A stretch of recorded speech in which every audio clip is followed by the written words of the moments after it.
Okay, so I want to, if you are able to look at the handout that I yesterday uploaded in the chat, please do so. It's going to be a little easier, and you know, if you had a chance to look at it last night, earlier today, that's good. If not, we'll go over it today. So I want to use these example comments by reviewers and sample responses by the authors, how, you know, as examples to show and illustrate how you can engage with reviewers in a respectful way, even if you disagree with what they're saying, and even if you think they're totally coming out of left field. That's an expression in English. I don't know if you know where it comes from. Maybe from baseball, Henry? Coming out of left field? Like I think the game of baseball. That's the only field I know. It must be a baseball analogy. That's Right. usually what it is. My husband might know, he's a big baseball fan. Anyways, but it's sort of this unexpected or really kind of jarring. Like we talked a little bit about this yesterday. Sometimes reviewers' tone, we might perceive it as hostile or unfriendly, but what they really are doing is providing feedback on our work to make it stronger. So it might not always be meant to be hostile or unfriendly. We might just perceive it that way because, I don't know, I take these reviews always very personal initially. So I don't know if I said this yesterday, but when you get reviews back on a manuscript, by all means, read them right away, but don't react to them the day you get them back. Take some time. Some people need a week, some people need a few days, whatever it is, and then look back at them, because then you'll have a little bit of less of an emotional response. It's just human nature, so there's nothing wrong with that. So here is the original on the screen. You'll see it. You have it on your handout as well. It's an original paragraph from an article that addresses issues around information privacy as part of larger clinical or research with human subjects, right? And so, so the critique, and Henry was talking about this yesterday a little bit at the end, the critique of this article of the authors is that the definitions of privacy around research protocols and research activities tends to just focus on informational privacy, right? If you look at the last sentence here, let me get my annotations going. While informational privacy is certainly important, protecting the privacy of research participants should encompass these different types of privacy. And these different types of privacy are listed up here: physical privacy, proprietary privacy, decisional privacy, and association privacy. That's a short paragraph that covers a lot. But the point is, the definitions we have, you know, like it's a broad term, and it really tends to only focus on the privacy of information. So that's the argument in this particular passage. So let's take a look at the reviewer's comment on this. So here's the reviewer's comment, personally, when I read this first sentence here, similarly, and I put myself in the shoes of the reader, similarly, assertions that clinical research ethics standards relating to privacy are met with assurance of confidentiality, extend only to data, are unsubstantiated and inaccurate. Bam, right? It's like, ouch, it hurts. It's like, because somebody is calling your work unsubstantiated and accurate. And that's, you know, not really, that can be, I would have a reaction to it. Let me put it that way. Okay. I would have a reaction to that. Okay, 1 second, what I'm doing here. But what the reviewer is doing, which is nice, and most reviewers will do that. The reviewer then goes into a whole, you know, paragraph explanation, providing some commentary on why they are making this assessment, right? So they're giving an example of the Canadian policy standard. They're also saying something, hey, it would be great to have more information on some of these standards, maybe some, you know, the Helsinki standards, good clinical practice, local REC standards, and so on, right? So the reviewer is doing what they're supposed to do. They make a value judgment, which can seem harsh, but they also, and at the same time, they're providing some more information on like, hey, it basically saying you might want to consider this, and how about this? There are these other examples. So let's take a look how the authors have reacted to it. I don't think they said, I can't believe you call this unsubstantiated and inaccurate. That's completely untrue. Even though they might have felt that way, and we actually will see they did feel that way. So the way they responded is very, very politely and in an engaging way. they address in the first they address here, we have, hold on, there we go. We have referenced the international standards, including whatever, and conclude that in these documents, the concept of privacy is either vague or merely stated without further specification. So they're basically saying we've taken into account some of these suggestions, but we still say that this concept is either vague or merely stated without further specification of other issues of privacy. And then I like this phrasing right here. We appreciate the reviewer's mention of the Tri-Council policy statement, which is the Canadian statement, right? That the author referenced to early in the comment. We agree that the statement in this Canadian policy is robust in regard to elucidating more fully the concept of privacy. However, as explained further, this policy only refers to protections involved with informational privacy.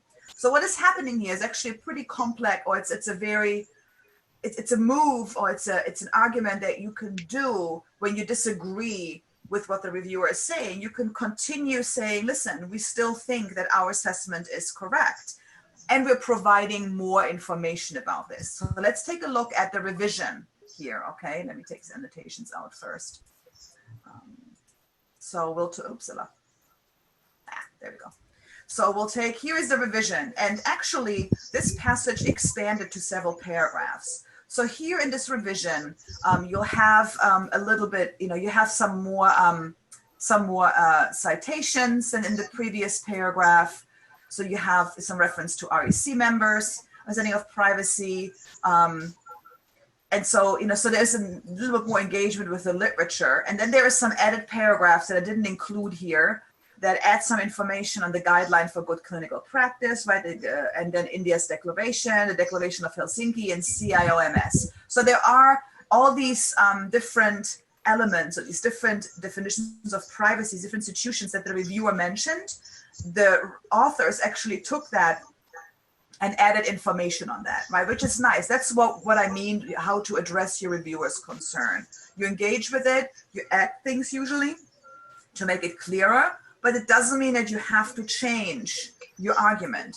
And so here we'll see this clearly in the next paragraph. That's sort of the ending paragraph of this revision. So, and I really like this because it directly engages with the reviewer, right? So because they're using the Canada's Tri-Council policy statement. So they're saying an exception to vagueness is this concept, which states that, and it provides, a direct quote from the statement.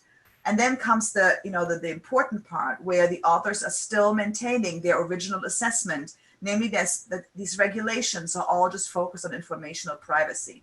However, these regulations state blah, blah, blah, and discusses protections only in the realm of informational privacy, right? So they're maintaining their original argument, but they're doing so by engaging with the reviewer's comments and suggestions, but saying basically thanks, and we still continue our original line of argument.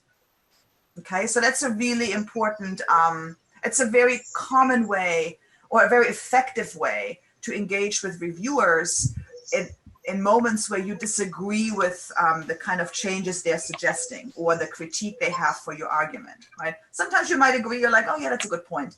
But in cases like this, there is a really elegant and polite and professional way to respond to that. That's a really good example, okay?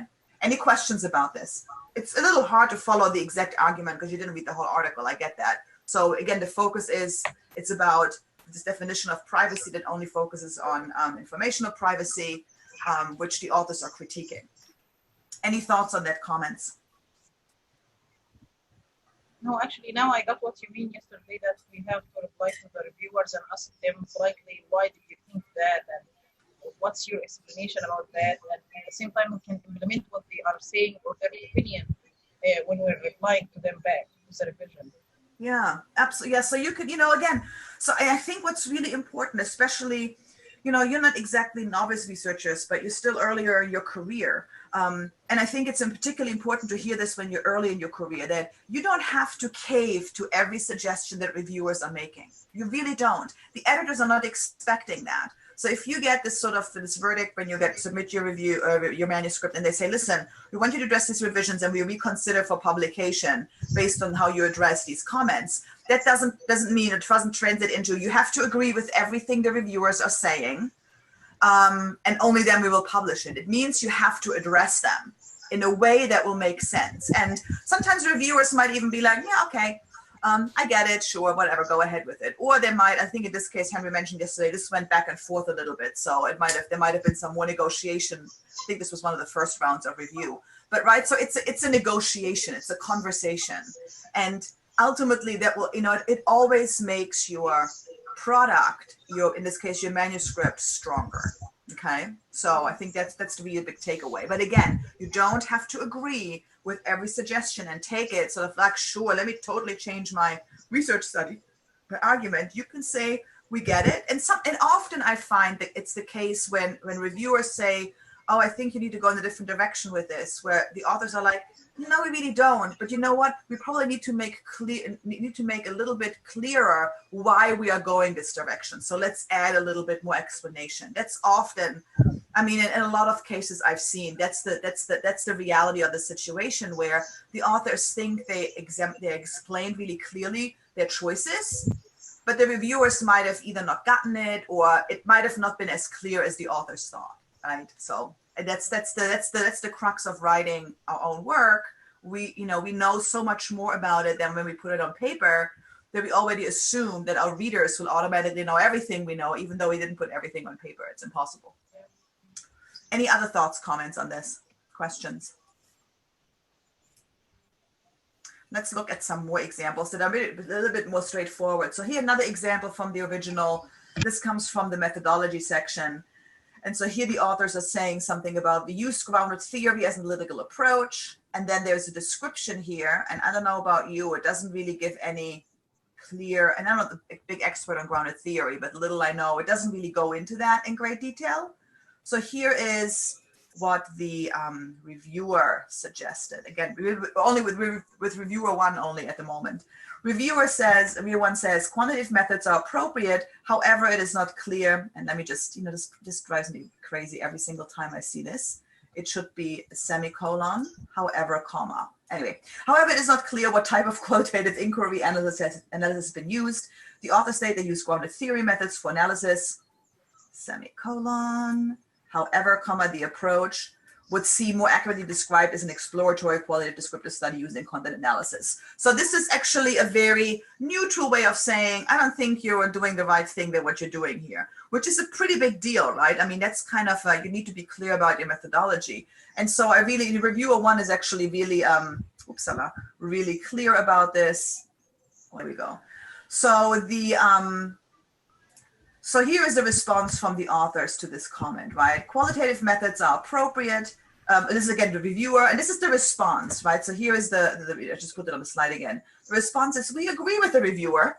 That's perfectly fine. You can totally do that. And in most cases, you will have these short responses. We agree with the reviewer and have described more accurately the methods of analysis. See lines 172 to 180, right? So you have this, oh my gosh. Sorry about this, guys. So we agree with the review and have described more accurately the methods of analysis. And here are, so it's an expanded paragraph a little bit and some greater detail. The grounded theory stuff has been taken out. Very simple. Yes, we agree. And here is how we addressed it. That's all you have to say for situations like this. You don't have to explain in your comments how you addressed it. You can refer the reviewer to, or whoever reads this, you can refer them to the lines in your text. That's why these line numbers are so important. You can say, hey, from line 172 to 180, where we actually address this more clearly. And then the reviewer can be like, or the editor can be like, oh yeah, they do this, check, and you move on, right? It's pretty simple. Same thing here. This was a general reviewer comment. Before I go, any questions about this? So the issue here was that grounded theory wasn't really the appropriate way to describe the methodology. It was more appropriate to talk about, the content comparison approach. In a way, what the reviewer was saying, it's much more an exploratory, qualitative, descriptive study using content analysis, right? So that matches it much better. Here is the general reviewer comment on the results section that, saying the results section is extremely long with a large amount of raw data. And here's another good example where the reviewer is making a suggestion. It would be, so it's extremely long, which means you should take some stuff out. The discussion section seems to present results in a more synthesized manner. So they're saying basically there is too many results. And the discussion section is much more efficient in presenting them, which is kind of the point. So I don't know, I find this comment a little weird, but their point is there's just too much information in the results section, right? And some content appears beyond the stated scope as the study purpose is limited to perspective around privacy in clinical research. It would be useful to know where the participants' comments are direct responses to questions and where the themes have arisen in the context of specific questions. So it's a comment. And then the responses are, we agree with the reviewer with this point, and have deleted several quotes, right? So we shortened it up. And then they kind of provide an explanation why they still include some quotes. So they probably didn't take out as much as the reviewer probably wanted to, and that's okay. But again, there's an explanation. We do find it useful to keep the quotes regarding the respondents' perspectives of patients' viewpoints, and so on.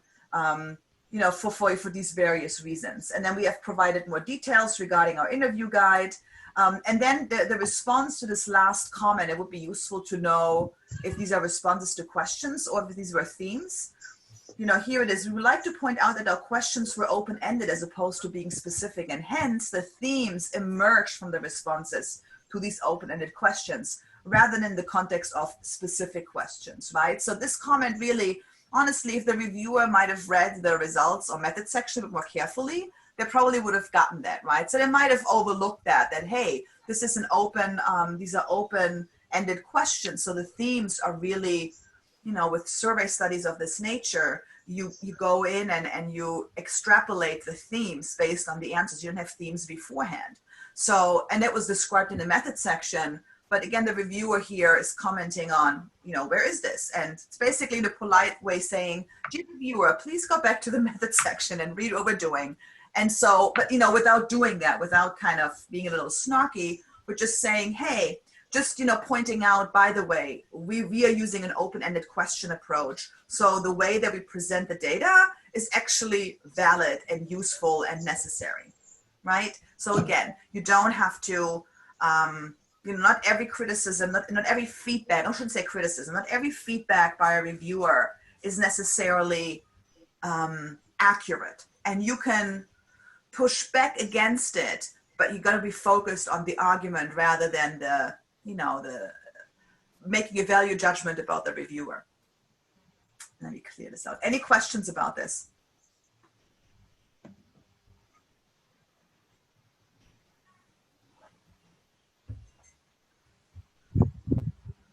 All right, let me go, it's a few more. Here. So, and these ones I really like because, and I'm sorry about this control thing here, somehow when I made the screenshot, it was this thing kept in there. But so reviewer comment says lines, whatever, relevance not clear, this is not mentioned, and so on. And the response is just, the reviewer makes an excellent point and we have deleted the section. Boom. Give credit where credit is due. It's a really good point. We just taken it out. That's very common as well. Sometimes reviewers are like, oh, this is too much. And you're just like, you know what? You're right. Good point. Let's take it out. Whatever. It's not that important. If this would have been important, you could have then justified why you're not taking it out, right? But obviously, boom, sure, let's go. Let's move on. The same thing here, blah, blah, blah. So we agree with this comment and have deleted many of the findings from other research. Yeah, sure, we don't need it. Sometimes you put things in your manuscript and you think it's important for the reviewers, and they might be like, no, it's not. Take it out. Put something else there. So that's the beauty of writing. Another reviewer might have had a very different response, but this is the review you're dealing with.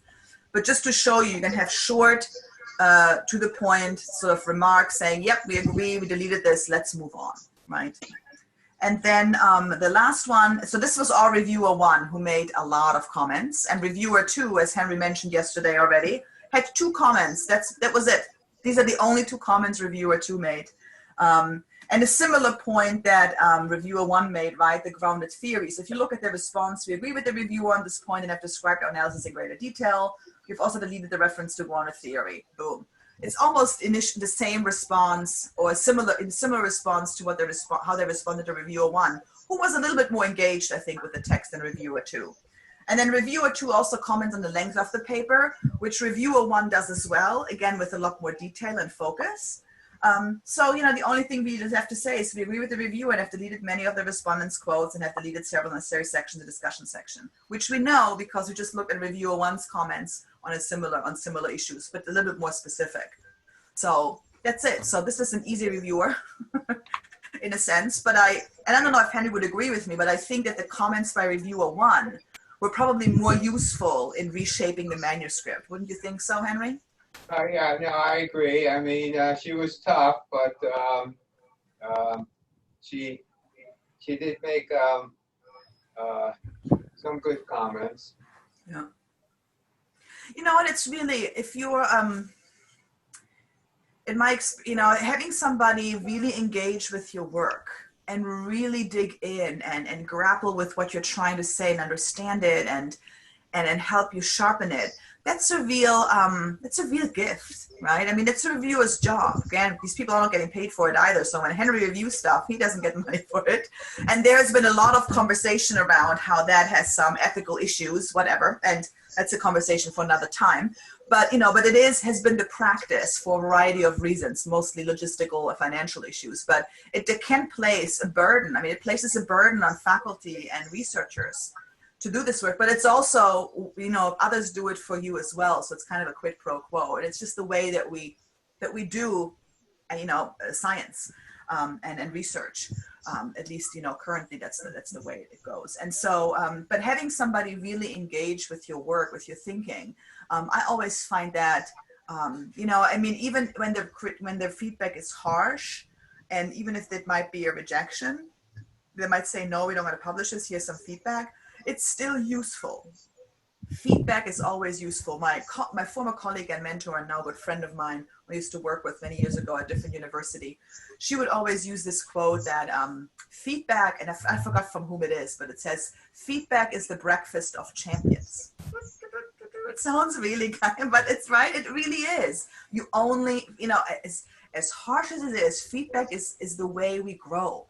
And especially, the feedback that shows us our weaknesses and our weak spots, because that's what we have to get better and stronger and we'll practice more. So that's just my general musings on life. But anyway, feedback as the breakfast of champions. There you go. I'll look up who is responsible for that quote, but it's one that she always used in our workshops. Hey, can I say something? Absolutely, Sarah. Go ahead, anytime. Yeah, well, I felt that the reviewer 1 was really involved in reading the manuscript and criticizing it critically. But I felt that the reviewer 2 started with something really important. I don't know, it's for me as an author, I like to see somebody saying that your manuscript is interesting, it's in good shape, but still we have concerns. But it really can elevate me to look at reviewer 1 comments before I even try to read reviewer 2 comments. Sometimes we need the encouragement before, if you want to feel that you did something good or somebody saying it's really, You know what, Saswan, I'm glad you mentioned this because I totally overlooked this. You're absolutely right. And sorry, I thought Sarah was speaking because her thing was blinking up. But you, Saswan, you're absolutely right. And I think that's the really, I love the phrase that reviewer 2 is using. And I don't know if reviewer 1 used something similar because we didn't see the whole review, but I do like that too, right? It's interesting and it's in good shape, whatever. So, and I agree with you. I think it's always good to point out something that works, even if a lot of things don't work. I mean, that's how I try to give feedback to my students. That's how when I work with folks on their manuscripts, and I've seen manuscripts and grant applications in varying levels of readiness. And I have seen some manuscripts that were supposed to be submitted like the next day. And I was like, woohoo, okay. And I would be frank. I was like, listen, I think you have some more work to do. Can you push it further? But I would point out, listen, you are ready. You are actually at a good point. You've made some really interesting. So I would find something positive to say.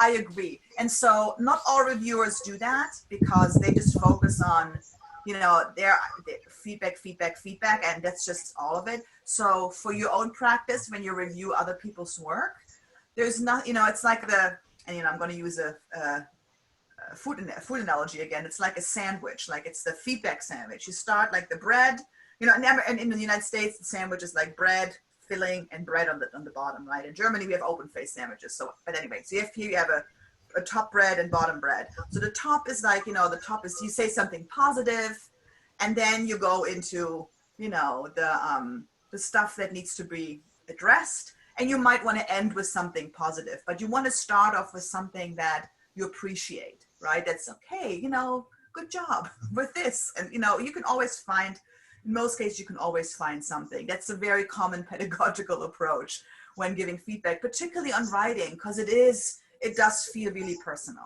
You know, even if you're writing about, you know, you're not writing a personal reflection, it's your research. It's still, you put a lot of time and energy into it. So that's why I totally agree with you. Well said. That's a really nice feature of this reviewer. So does the reviewer read each other's comments, or they just send the video? No, they don't. Right, Henry? I don't think so. I mean, I've never heard of that. So reviewer 1 and reviewer 2 usually are independent from each other. The editor will see them both, and that's why you can have. I've had this happen to me once, and you know, I'm not the greatest writer in the world by any means, by any stretch of the imagination. But you know, I'm a decent writer. I mean, especially if I revise several times, I'm okay. But it's not something that comes easy to me. But I know I've submitted a manuscript with a colleague of mine some years ago to a social science journal. And I was really proud about the way we structured it. And I really made sure they were good at sentence transitions, especially in the intro and discussion, which were the parts that I was responsible for mostly. I just edited the methods and results for clarity. She wrote them in terms of content. She's the statistical analysis person, so because it was empirical research. And so we got this we got two reviewers, and one reviewer said, this is a really well-written manuscript. Here are some areas I think that would make this paper stronger. We definitely should publish it. And the other person said, like, yeah, I guess, you know, we could publish it, but it's really, it's just, you know, it's just not well structured and the writing isn't very good. And I'm like, what? Right? So you can have two reviewers who have the exact opposite impression of your work, right?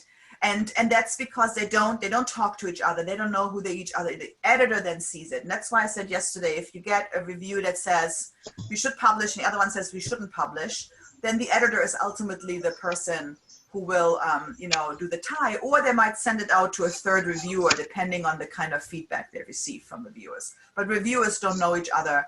They don't see each other's comments, no. But it's amazing, you know, in most cases, reviewers tend to hone in on similar issues. Some things more, you know, this obviously was a lot shorter than reviewer 1, but the reviewer 2 focused on similar issues that reviewer 1 mentioned, just in less detail. Isabel. Yes.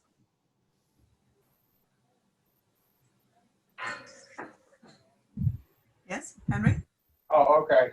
I was just wondering if I had my mic on. I just want to mention for this review, this journal has the policy of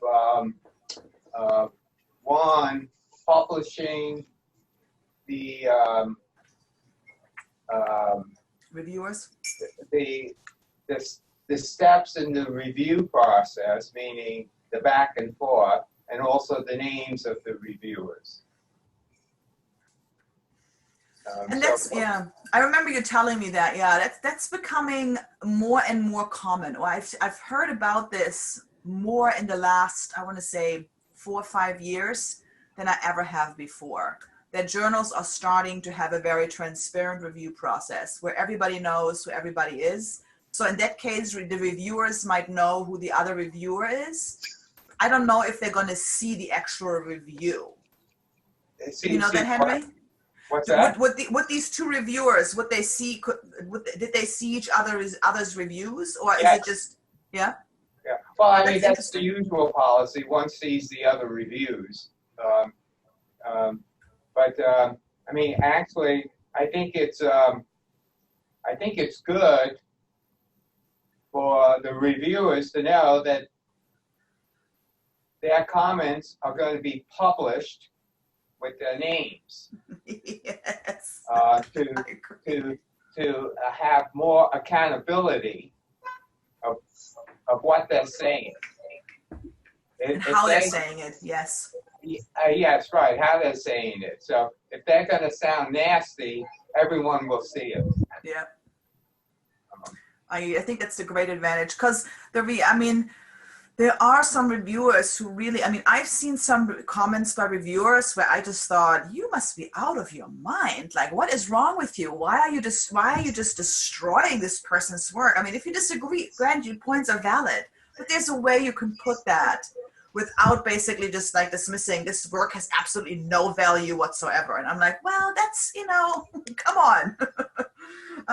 Unless they're really like, I don't know, publishing something outrageous, the data is falsified, sure, then please point that out if you figure that out. But if you disagree with their premise and their argument, the way they present it, focus on that rather than just dismissing their entire existence as researchers. And often not often, when you see some harsh reviews, that's often the kind of path they go. And the other thing that I see often, actually, it's funny because I see people who are native speakers of English get those comments from reviewers, and people who, saying basically, well, the authors are up, I think the authors aren't native speakers of English. They just should have a native English speaker review their work for grammar and punctuation. I'm always like, oh boy. And it's funny when that happens to you, when you're actually a native speaker. I mean, it wouldn't happen to me. I'm a native speaker, but I had colleagues of mine say, I don't get why I'm getting this. And I didn't get it either. I mean, there were a couple of typos in there, and some grammatically it was perfect. The paper was fine, but there were some stylistic choices in there that I think one of the reviewers disagreed with. And there was only one reviewer, so the other one said it was actually well organized. And it might have been, I don't know, they don't like and people use too many gerunds, or the sentences were too short, too long, whatever it is. And so sometimes it comes out in that kind of value judgment, like these people's English is not as good as it should be, whatever. So take that feedback sometimes with a grain of salt as well. That's why I think it's important, work on it before. Go ahead, Saswan. So you don't have the right to ask for re-reviewing your manuscript with somebody else, or are really harsh, or they don't make sense. Like if you have 3 and one of them doesn't even make sense, and your paper can get rejected just because of this reviewer. So can you ask to be re-reviewed again with another reviewer? You can ask for your paper. So let's say you get 2 reviews. One is positive and the other one is like really negative, and then the editor decides to go with the negative reviewer. You can ask the editor why they made that choice, why they gave that reviewer more credibility. It's a slippery slope a little bit, because you don't want to come across as not argumentative, but you don't want to kind of question the editor too much, because the editors ultimately make the decision. So this is a tricky situation. If you get a good review and a negative review, and then the editor says, yeah, we're not going to publish it, and they not give you any justification, you can ask, like, I'm curious, reviewer 1 actually has said all these things about this and recommended publishing, and reviewer 2 didn't. So why is that? So if you don't get an explanation, but if your editor gives an explanation to why they went with the not publishing, asking for a second review might be rejected. Henry, what are your thoughts on this? You have more experience with this in the biomedical field, so. One, you could always ask for that. One time, I had an experience in which I submitted a paper to a journal, and one reviewer trashed it, okay, literally, okay, and so I sent it to another journal, and I got the same reviewer, and sent the same comments, trashing it, okay, and I wrote to the editor, and I said, listen, this reviewer reviewed my manuscript for another journal, and when I sent in my responses, he didn't like them. He didn't like it that time, and I suspect he's not going to like it this time either, okay? And then I told the editor I thought that it was, I forgot the word I used, but I basically said that it was unresponsible for this reviewer to accept to review the same manuscript again. He should have been more transparent about that.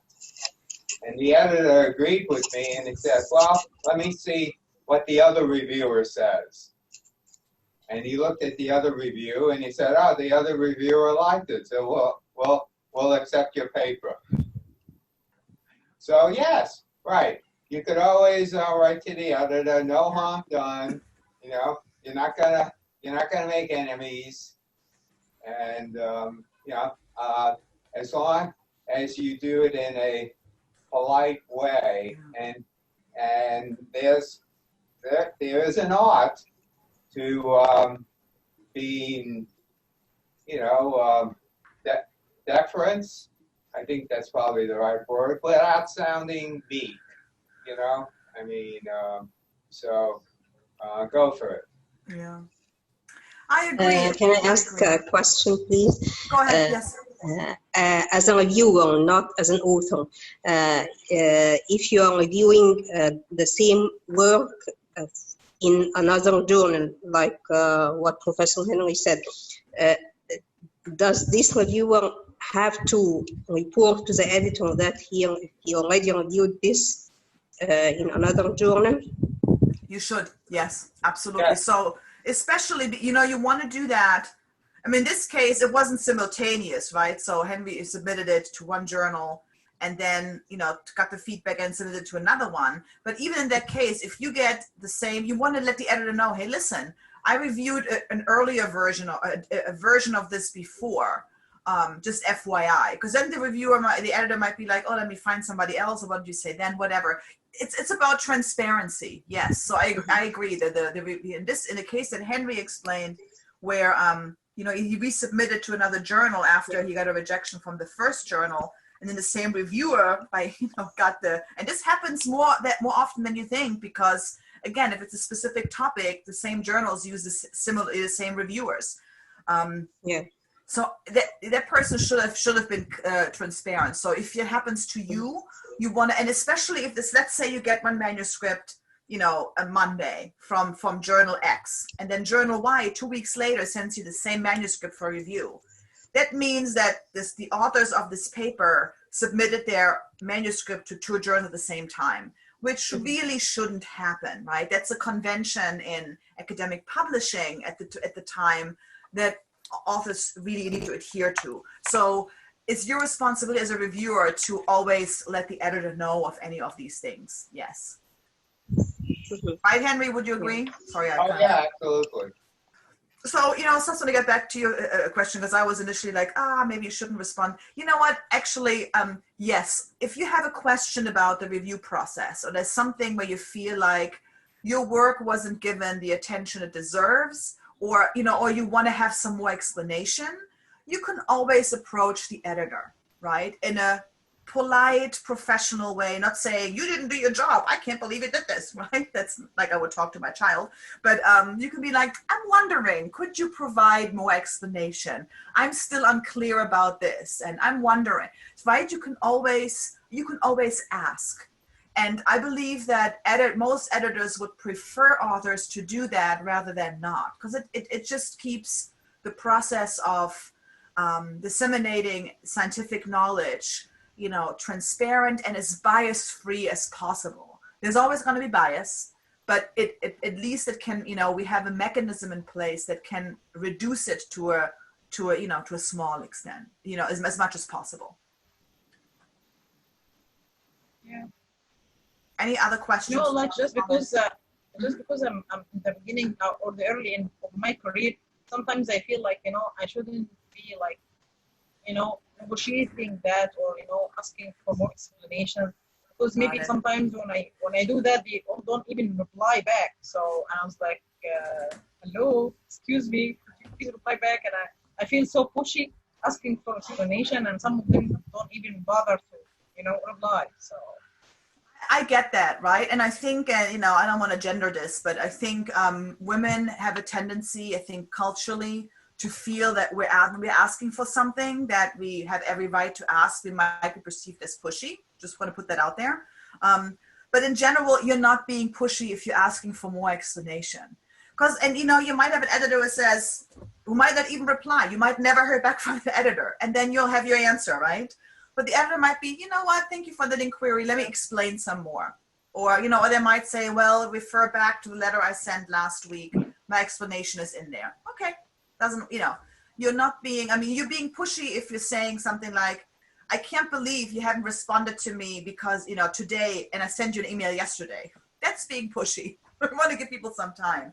But if you're asking for something, for some clarification on the evaluation of your work, of your research, that is not being pushy. That's actually sticking up for yourself and really, you know, just asking for more clarification. You know, it's funny, I not with the publishing, with students, I have a class I teach every summer, and so I forgot to tell my students about this actually, but I tell them at the end, like when I grade their final papers, I only give them a grade. I don't make any, because usually I make a lot of in-text comments for revision because they're writing several drafts of the same paper. And tell them at the end for their final grade, I just give them the grade. I make a few like great job and point deduction because of this or whatever. But that's it, no in-text comments. And I tell them, listen, if you want more feedback because you want to use this for another publication, for another, you know, writing project, and you kind of want to know where, you know, I'll be happy to go in and give you some more editorial feedback, but you have to ask me for it. And only a few students take me up. Now I'm teaching 40 students, so hopefully not all 40 students want me to do that, but I'd be happy to do that for all of my 40 students if they all wanted that kind of feedback. I just don't offer it because in most cases they won't, but if they wanted to, that's okay. So I'm using this as an analogy that even though it's more work for me, I gladly do that, right? Because I think by clear communication and clarifying things, all of our scientific work becomes better. So don't feel like you're being pushy. Yeah. But I get it. I really get that sentiment. Yeah. Anything else about this stuff? And then we'll move into my favorite part of the day, all about effective science writing principles. I am going to stop this screen. So Henry will send the PowerPoint to you, upload it somewhere so you have access to it if he hasn't done so already. I am switching gears here. And there was actually, give me a second. I'm going to stop screen sharing here for a moment. So everybody can take a little stretch or something. It's already 10 to over an hour long. I see some new people. Now I'm looking at the screen. I see some new people that weren't here with us earlier. So, hey, Thomas, hello. Jainaba, hello. Greetings. You must be the folks that work with the School of Nursing from the Gambia. Is that right? Yeah, greetings. Yes. Hey, great. Glad you're joining us. Sorry, Glad I you're can't joining turn us. my camera on because I'm at home and the network's a bit poor. I get it. Listen, I get it. Yeah, I have a thank you. 21-month-old running around somewhere in the house with my mother. So let me see. I need to find this handout that I forgot to download before. No, that's not it. Effective writing principles. There we are. Okay, so I'm going to put this on where I can easily upload it. I'm going to do this right now. I need to go into the chat, right? That's where I upload stuff. I've only done this 40,000 times. Oh, Ken Blanchard. Thank you, Saswan. That's right, Ken Blanchard. Feedback is the breakfast of champions. There you go. Excellent research. Very well done. I was curious too, so. I know, right? I gotta memorize this from now on. Publication. Why didn't this work?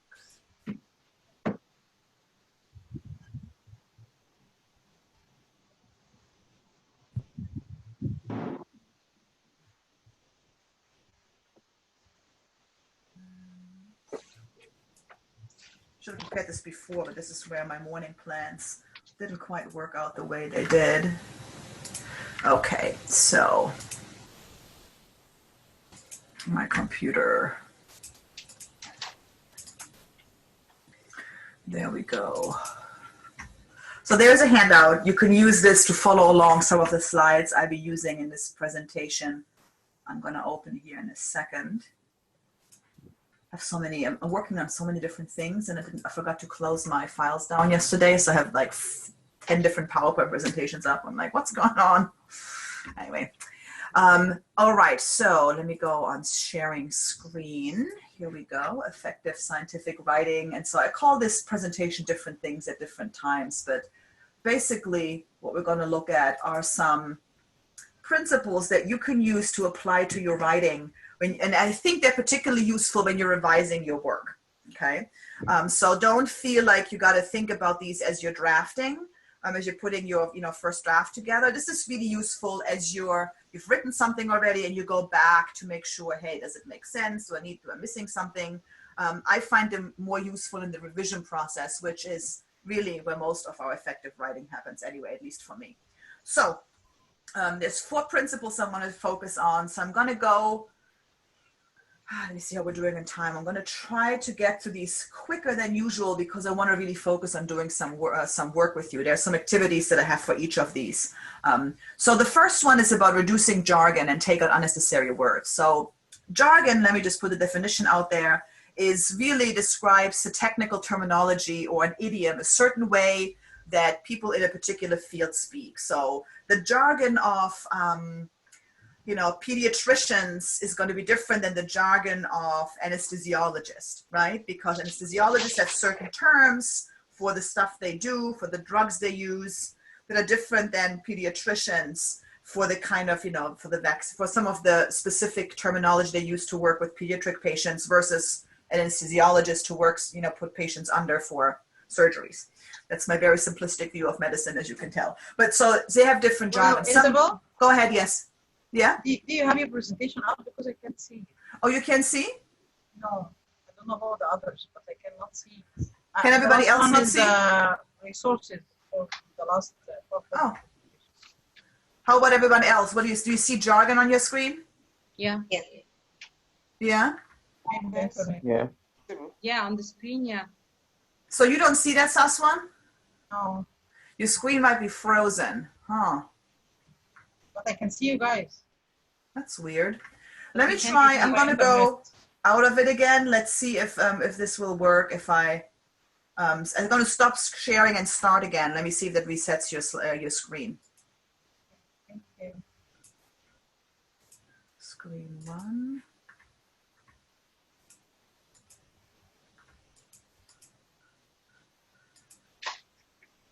So everybody should see a slide with 4 principles.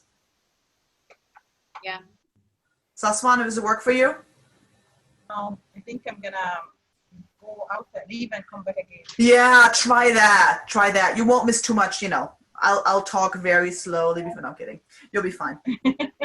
Okay, so 4 principles. Reducing jargon. Jargon is, again, a language certain people in a certain field use. So somebody in history uses different jargon than somebody in sociology and so on. And there's nothing wrong with jargon, with these specific terms, when you're just talking to people who know you can understand you. But when you're writing, even when you're writing for a specific audience, for a very specific journal, scientists have the tendency to rely too much on jargon, and that creates a lack of clarity at times. Now, the methods, if you're thinking about a manuscript, and even for a proposal, like a grant proposal, the methods and results section are going to be more jargon heavy. I think reducing jargon in introduction and discussion sections, or in these narrative parts, is most important. So let's take a look at a couple. So one of the things you always want to think of, determine the level of jargon, the level of specific terminology using in your writing, depends on who your audience is, what genre you're writing, and what's your communication goal, right? But in general, I think it's always a good idea to think of a more general audience than not, because chances are you want to be clearer if you don't rely on jargon to do the work for you. And then you can, define the jargon. So what a lot of authors don't do is when they throw out a specific terminology in their article, they don't explain it. And it's helpful if you provide, at least some level of explanation. We'll see some examples in a moment. So let me give you an example. If you look at this one, comes from it's a pharmaceutical company over on the West Coast. They were approaching my consul. I have the link on the bottom there. He's a writing coach for professional writing coach over in San Francisco. And they wanted to work on their mission statement for their website. So they came up with this sentence, which is a very long sentence. If you read it out loud, which I won't, which I usually do, I can't even breathe through it, right? So again, very long sentence, and it's very abstract. So Compugen is look at just this first phrase, leading therapeutic product discovery company. That's all one kind of one compound word, right? Putting different things together. Leading therapeutic, 2 adjectives, product discovery company, 3 nouns. Holy camole, that's a long concept to grasp. And then, lots of monoclonal antibodies, oncology, immunology. Those are jargon heavy words, right? So here is the revision that my consul suggested, really focusing on what actually does the company do. The company makes therapeutic products that boost the human immune system and fight cancer. So all the therapeutic discovery company, monoclonal antibodies, and so on, all that language is taken out and just focusing on what actually the company does. It makes things that boost the immune system and they fight cancer, right? Much more clearly communicated. So language like this is easier to understand for everybody, even for discipline-specific audiences. So using that as some guidance, to really try to reduce jargon as much as possible is a suggestion that I always make to folks when they're revising their work. Let me give you another example. This is from a social science term, and also uses a lot of really heavy language. An examination of this constellation of representation, power, and knowledge seems all the more imperative as the rising hegemony, and I'm tempted to say epistemological monopoly of Microsoft PowerPoint reinforces the interchangeability of content within the single representational system. Holy whatever. So the only thing I'm getting from that is something about Microsoft PowerPoint. That's really the only thing I can remember just looking at it. So here is a revised version of this. We must examine how images of representation, power, and knowledge affect geographic knowledge, especially in light of Microsoft PowerPoint's dominant role in education environments. That's still a mouthful. It's still a complex sentence, but it takes out, representation, power, hegemony, epistemological monopoly. And those aren't bad words. And depending on what you're describing, you might have to use them. I mean, that's the beauty of jargon. It gets you to describe something very specifically. And if you're working, especially in science, on a very specific aspect, there's nothing wrong with that. But if you overuse it, and it's the only way you write about your subject, you're really going to fatigue your reader. You're going to make them very tired. Sorry about that. Here we go. So let's look at, a couple of suggestions from a really wonderful book, and I'm going to show it to you right here. And I think Henry might have given you a few pages of this in a few chapters. You can see it. There you go. I have the reference, the link to the information. It's one of the best books, and it's short and to the point about being, writing science effectively. And the examples are fantastic, and it comes with examples and practice things. It's wonderful. And so Anne Green, who's the author, suggests that sometimes we even, not just jargon heavy words like epistemological or hegemony or monoclonal, but even some of the verbs and basic words we're using tend to be more complicated. So here is a really nice list of long words where you have shorter versions that might be more effective, particularly when you want to, introduce a new topic, introduce a new subject, use simpler language, and then you can add on with more complex language, right? But have your reader have their first interaction with your new concept in language that is more easily accessible. So this is a great list that I would suggest keeping somewhere. And I use these long words all the time. And then I go back and okay, I don't have to use them all the time. I can say end instead of terminate. I can say try instead of endeavor. I mean, for heaven's sake, who uses endeavor? Where are we, So again, just using these big words doesn't make us sound more, more eloquent or smarter or more effective. I think it might do the opposite, especially when, because when you're writing clearly and to the point, your reviewers and your readers will have a much better chance to engage with your content because they're getting the content much more quickly and effectively than having to wade through this very thick language. And listen, I am a jargon heavy and complicated and complex long sentence writer in my first draft. When you see my emails and I write it the first time, it's just like, okay, Isabel, does your sentence have an end ever? Usually not. So I have to go back and edit for this all the time. So here's another example. This is from Anne Green that I really like. So if you look at this here, so although investigations of medieval plague victims have identified Yersinia pestis as the putative etiologic agent of the pandemic, methodological limitations have prevented large-scale genomic investigations to evaluate changes in the pathogen's virulence over time. A lot of jargon words right here, and jargony words and long words in the English language that come from usually Latin or Germanic or Romanic languages, right? So putative etiologic, you don't have to take all of these out necessarily. So her suggestion is to maybe use a sentence like this. And you also, which also makes a sentence more active, right? So you see the passive have prevented becomes, you know, we don't know, right? So it's really the focus here. Let me go annotating. We know, we don't know versus passive, although investigation have identified, which is technically active, but have prevented. So it's like, it's not really clear, or it's these abstract, it's not so much passive, I'm just realizing here, but it's these abstract methodological limitations have prevented, investigations have identified. It's very abstract. So this version, by studying medieval plague victims, we know that Yersinia pestis likely caused the Black Death. However, we don't know how the pathogen's virulence, so right here you have some of the jargon is preserved because it really describes well what the authors want to say. So again, you could use some jargon, but you're reducing a lot of it by really focusing on shorter, shorter and more to the point kind of language, changed over time. So here I did a little thing with this. Give me a second. So this one, by studying medieval plague victims, this is, you know, earlier was investigations of medieval plague victims. Well, by studying these victims, so investigations of becomes studying them, right? It's a little bit more straightforward. And Yersinia pestis likely caused the Black Death. Earlier that was as the putative etiological agent of the pandemic. Well, with the putative etiological agent of the pandemic, what exactly does that mean? Well, it caused the Black Death. Much more straightforward relationship of, you know, of these two items, of these two terms. And then here, another example, we don't know how the pathogen's virulence changed over time. That was changed from the rather complex and indirect phrasing to evaluate changes in the pathogen's virulence over time.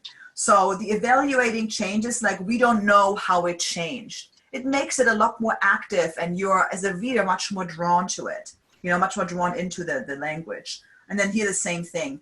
Methodological limitations have prevented large-scale genomic investigations. Just becomes because these studies are hard to do.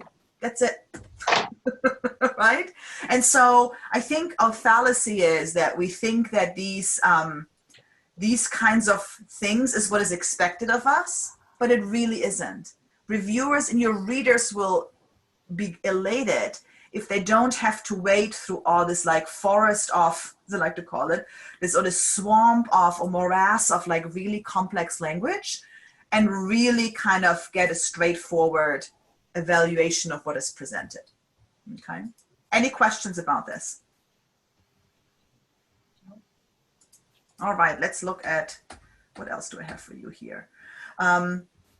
So this one here is, I mentioned this earlier, so you can use jargon, but then make sure you introduce what the jargon means. So this is another example from Green. So this is an article about measuring energetic efficiency in beating cilia and calculating the optimal beating pattern. And this has come from somebody who has no ideas of cells, but something with cells. So the first sentences here introduce the topic. Many biological systems have evolved to work with a very high energetic efficiency. Well, at first glance, the beating of cilia and flagella does not fall into the category of processes with such a high efficiency. As a reader, then I'm like, well, what the heck are cilia and flagella? Well, then the author here provides a definition. Cilia are hair-like protrusions that beat in asymmetric fashion to pump the fluid in the direction of the effective stroke. They propel certain protozoa, such as whatever, and also fulfill a number of functions in mammals, including mucus clearance from airways and so on, right? So reading this again, I'm no biologist, but I get what cilia are doing. They have a certain dynamic function to them, right? And is really critical for me as a reader to know, because the whole article is arguing that these cilia are really having, playing such an important role. And it's all about analyzing their optimal beating pattern. But I need to know that they're beating, right? I wouldn't even, if the sentence would stop here or the paragraph would stop here and would continue with some sort of, with no explanation what cilia are doing, it'll be very difficult for me as the reader, unless I'm an expert in this, to understand what this means. And even as an expert, I still benefit from the explanation.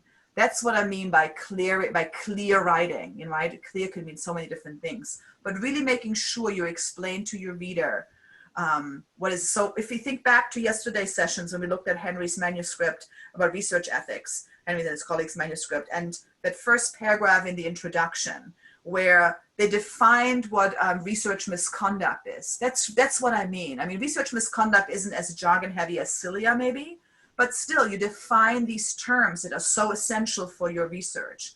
So when you guys were doing some work yesterday on the skeleton phrases and you were talking about falsification and plagiarism, you need to make sure that these terms are defined, that your reader knows exactly what you mean by that. Otherwise, it can get very murky. Let me clear my drawings here. There we go. Any questions about this? Thoughts, comments? If not, here is your practice example. So take a look at the sentence. It's on your handout as well. And we can maybe do this quickly together rather than having you work on it for a little bit. But take a look at this. How would you, what are some of the jargony words here, like the words that are very specific or, kind of long verbs or long nouns? And then how would you, let's look at those first, and then let's think about how we can make the sentence a little bit more direct. Elucidated. Yeah, oh, absolutely. Elucidated is definitely the culprit here. I know, like, what does it mean? Utilize. Utilize, yes, there's definitely something. What's the shorter version of utilize? Use. Absolutely. 3 letters instead of love. Absolutely. Use. Anybody have a synonym for elucidated? Describe. Describe, exactly. Okay, my handwriting obviously with the mouse, it's not that great. But you get it. Describe. This should be a D. There we go. Describe, explain is another one. Okay. Those are the 2 big issues in the sentence. I absolutely agree with you. Let's see. So how would you then, how would you try to shorten the sentence? So we have these 2 jargon-heavy terms. We also probably have some expressions that we can shorten a little bit. If you really look, what's the message? What's the sentence telling us? What's the message here? Especially for my nursing folks over from the Gambia. I'm kidding. I'm putting you on the spot. Nurses should use hand sanitizer to stop spreading the infection. That's it. Exactly, right? So nurses should do this to stop that. That's the whole message here. Beautiful. Absolutely. Anybody have anything else? So you can take the whole, it has been widely explained in the literature, blah, blah, blah. That's nice. And sometimes it might be a good transition to use a phrase like that. So it's, it's not wrong to use that, but if your reader's focusing on the message, nurses should use hand sanitizers to prevent spreading infections. Boom, that's it. So here, let me show you the stuff that I came up with. So just, to take out, the first step would be to take out, explained rather than elucidated, or described. I like that even better. Use instead of utilized. Even shorter, that it has been explained in literature, where the literature explains or recommends that nurses should use hand sanitizers. But if you even just want to focus on the message, as Hassan was suggesting, nurses should use hand sanitizers to prevent infections. Boom. So you go from like, I don't know how many words to like 1, 2, 3, 4, 5, 6, 7, 8 words. That's it. So that's what I mean by taking out these jargon-heavy words and some unnecessary constructions that make our sentences, have this illusion sound so much more, so much better, but they really aren't. But personally, I write this way. I tend to write something like the first or second sentence, and then I usually have to reduce it because often I just have too much. Can Very I good. say something, Isabel? Absolutely. Go You ahead. know, it reminds me when I was reading my books during my master's degree, and when I was getting the whole idea, I was like, why couldn't they write it so simple? It's so, you know, very complicated. You have to spend minutes to think what they are saying. And then when I was writing my essays, I thought if I use very, very professional words, it shows the reader or the reviewer of my essay that I'm very professional in English language. And then my course director told me, no, the simpler you write, it's more Yes. readable, and they understand that you can present and you can make it more understandable to your reader. It doesn't matter. It's not about using professional language. Absolutely. Beautifully said, Golan. I couldn't said it better. And I want to go back here to this one slide. Where was this? This one here. The revision about Compugen. So let's say you're writing a research article about, Compugen, and you want to, and this first sentence, the simpler sentence, that might be your first sentence for the paragraph to describe what Compugen is doing. Let's just, pretend that's what we're doing here. And then you might want to add sort of, that, Compugen makes therapeutic drugs. So this company focuses on, monoclonal antibodies. So you can then use some of this language, immunology and oncology. You can then use some of that information as an additional sentence and, add the jargon there, right? That's okay. But it's going to be much easier for me to understand immunology and oncology if I know that they boost the immune system and fight cancer. If I know that first, then some of the more discipline-specific jargon is not going to be as overwhelming and confusing and almost alienating. So absolutely. And, honestly, a lot of stuff that's published is not very clear. Yes, I agree. So some of it is, and I think we're going to see more and more of that. But it is, still this sort of like, oh, the more complicated I sound, the better. No, absolutely not. And this leads me talking about complexity and different, complicating what you're saying. That leads me to principle number 2, which is my suggestion is to use strong verbs. And you've already seen some of that in the Compugen example, boost, make, fight, right? But the way to do that sometimes is to look at what we call nominalizations. So let me tell you what nominalizations are.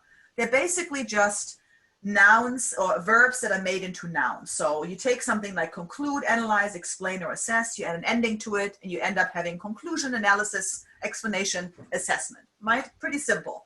Nothing wrong with that, because sometimes we need the noun assessment, we need the noun explanation. But in many cases, if our sentence is about something or somebody doing an assessment, and we don't use the verb assess, it's going to be hard to understand what actually is happening. What is the action? So nominalizations hide action. And for example, phrases like, and this is just a simple explanation, phrases like make a decision is really decide. Offer a suggestion, suggest. You're saving 2 words. So if you're in the business of saving words, which you usually are when you're publishing because you have a limited amount of words, this is a really great principle to use. There's some more complicated phrases like conduct a careful examination of means scrutinize, just some examples to illustrate what normalizations mean. So let me give you an example that I work with some folks from a medical system. So one tip that I like to give folks or suggest to start looking for normalizations in your own writing is to look for off, the preposition off. Now, doesn't mean that every preposition off will have a normalization attached to it, but often they are. So here this example is actually from an article. MSGs offer considerable potential for the discovery of and for the management of. And I'm like, well, who's doing the discovery and the managing? Like, it's hidden in the noun. So the better way to say this is MSGs offer considerable potential to discover. And you could even say MSGs could discover mechanisms, right? So there's other ways to narrow this down further by focusing on what's the action being described here, namely MSG, that they can discover and they can manage the disease. Okay, I have more examples. There is another one. This comes from a social work article. So here the issue is if you look for, let me see, the impact of, right? That's sort of we look for the of, the impact of. So something is impacting something. So rather than saying the impact of this on that, let's focus on the something, the child maltreatment, having an impact on something. So here's the revision. So the majority of the research, I kept the first part the same, but has investigated, rather than saying the impact of this, has investigated how child maltreatment impacts youth before the age of 12 and as to delinquency, right? So it's a lot clearer who is doing what. Even if it's abstract, because, you know, maltreatment impact, it's not something that's actually sort of happening, like me kicking the ball or me hitting the wall or something like that. It's an abstract event, but it's still focused on active verb. Here's another one, and this, let me see, what is this from? Oh, this is fun. I worked with the, CAPC is the, what's the C stand for? Of Advanced Palliative Care, the Center for Advanced Palliative Care in New York. I did some work with them in December on clear writing. So these are all excellent, you know, great writers and have written their entire lives, and they still asked me to come in and do some work with them. So I was very privileged to bits. This comes from the state, one of the state issue briefs. This has been published, and it's actually well written, but it still has, if you look here, you have some nominalizations here and some passive expressions where the actual action is being hidden. This one is a little harder to detect because you don't have an off there, right? But if you look at despite high healthcare utilization and spending, and among those with serious illness, well, so these are obviously utilizing and spending. So why don't we write it that way? The same thing is, if you look at the second one, this population receives, this care is characterized by. So what is characterizing? It's all these things in the passive there. And it's, again, this nominalized version. So here is my revision, which is a little longer, because usually when you take those out, you shorten the sentences, but sometimes they get a little longer. That's unusual, but it can happen. But it clarifies what's really happening. So even though individuals with serious illness heavily utilize healthcare and spend a significant amount, blah, blah, blah, the symptoms are often inadequately treated, they experience poor communication, and their family members face enormous strains, right? So the focus here is really on the action, what's happening, who is doing what. So rather than saying a sentence like, there is a kicking action taking place between Tom and John, you say Tom kicks John, right? But not there is a kicking action taking place. That's the sort of nominalized abstraction that academic and scientific writing is culpable, is real guilty of. And it doesn't, and I think it has led to the fact that what you were describing, Golana, like you got to read a sentence like 4 times before you even can figure out what the heck it is saying. And it shouldn't be that way, right? Any thoughts, questions so far? Because I'm going to do some practice now. Does it make sense to you with the nominalization? So it's really when you make, you know, when the nouns carry meaning of an action and they're nouns, you're cheating your reader out of fully understanding what you're trying to say. So use verbs, actors, and verbs. And this is something I have to do all the time. And, you know, and I'm like, I was revising the other day. I actually submitted a manuscript for a textbook with a colleague of mine, and we're in the revision process. I haven't gotten feedback from the editor yet because we're in the midst of splitting up the whole volume. Anyway, long story short, I just looked at it the other day because I wanted to use a passage in there for something else, or, you know, some of the citation, and I looked back at it and I found like 2 nominalizations, and I'm like, I was horrified, right? So it happens. But that's, you know, the goal, like this constant revision. And so I'm sure as hell took them out now, so I'm gonna, when it actually gets published, they're not gonna be in there. There might be others that I didn't catch, but at least those 2. So let's look at these sentences here. And I'm actually gonna go to the next slide. We're gonna go sentence by sentence. Each preparation of the solution is done twice. Typical sentence for method section, you know, it's maybe not even necessarily change it, but for the use of practice, what really is, what's the action that's taking place here that's kind of hidden in a noun? Prepared. That's right. So we got to look for prepare. So how would you revise this? Anyone? Each solution is prepared twice. Yes, you could do that. Absolutely. Anybody else? Any other thoughts? You want to make it more active?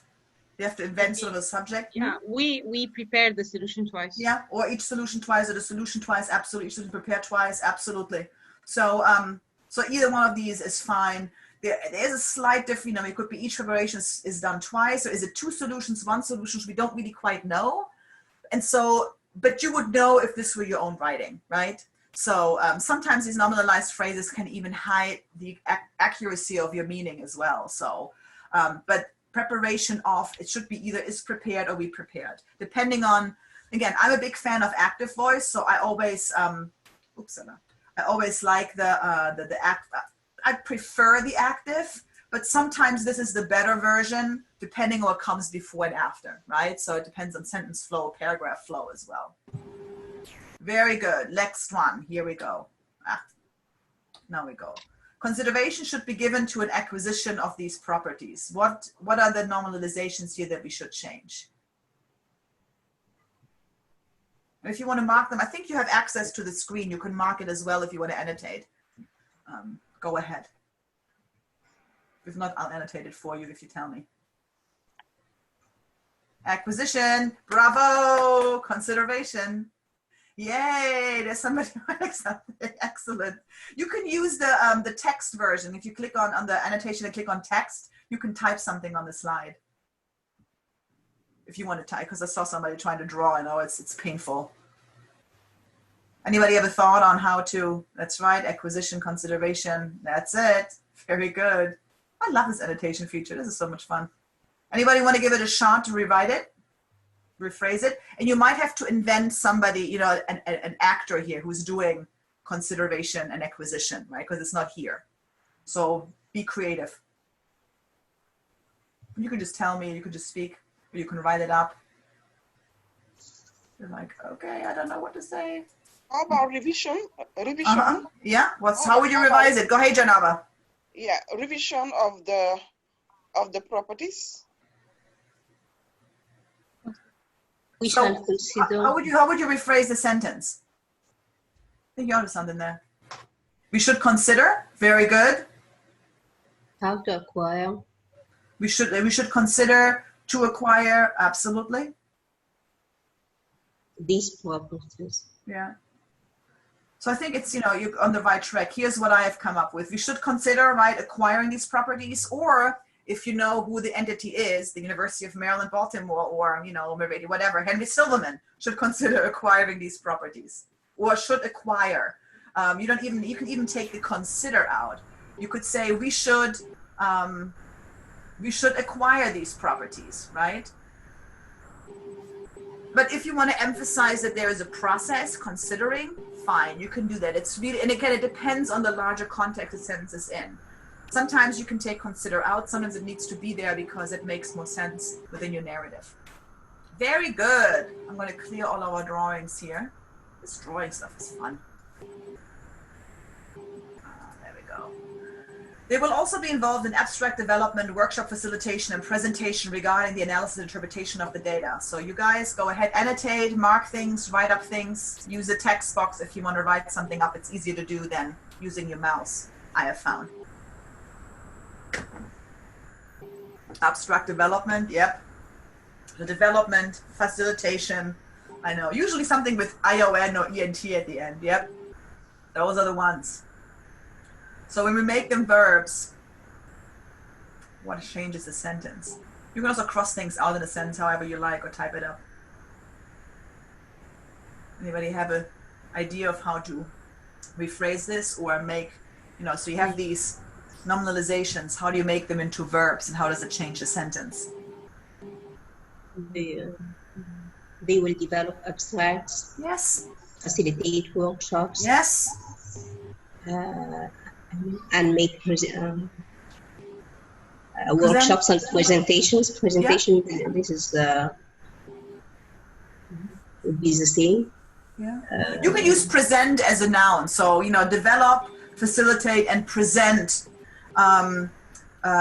Present maybe information on analysis. You're right. The last piece is a little different. And presentations regarding, it's also like, and you could even say they will develop abstracts and facilitate workshops on analysis and interpretation of data. Analysis. Yeah. You could and almost present analysis and interpretation. Yes, present analysis and interpretation of data. Or you could even do this. Let me see. I have my revision right here. I'll show you. That like every time I look at this, I have a. So they will also develop abstracts, just what you were saying. But you could also facilitate workshops And give presentations. So I kept the presentation alive, but I used give presentations. But I like your present about analyzing, interpreting data much better.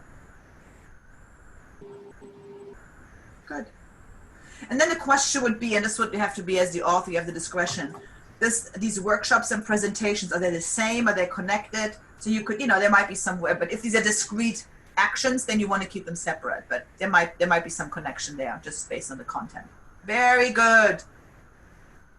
Clearing all drawings. I think we have one more. This is one of my favorite principles in nominalization, because this is, I think, one of the most effective principles to take to your writing, because, man, if you only do this, your writing will get so much clearer and direct, because you will also work on you will work on passive versus active automatically because of it, because you take a lot of passivity out when you focus on taking out nominalizations. So here is an example I actually gotten from Anne Green's, from this book here, Writing Science in Plain English. So take a look at this. I'm going to enable the annotation here. So, the behavioral manifestations of stress responses have been shown to vary greatly between individuals and rodents, pigs, birds, fish, and humans. So, what's the action and who should be doing the action rather than the abstract subject we have here? Just FYI, all of the sentences we're looking at, they're grammatically correct. They're actually not even that badly written. It's just that they could be more effective in what they're communicating.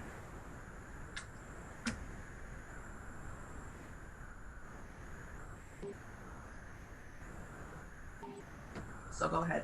That's right. There's something about behaving, right?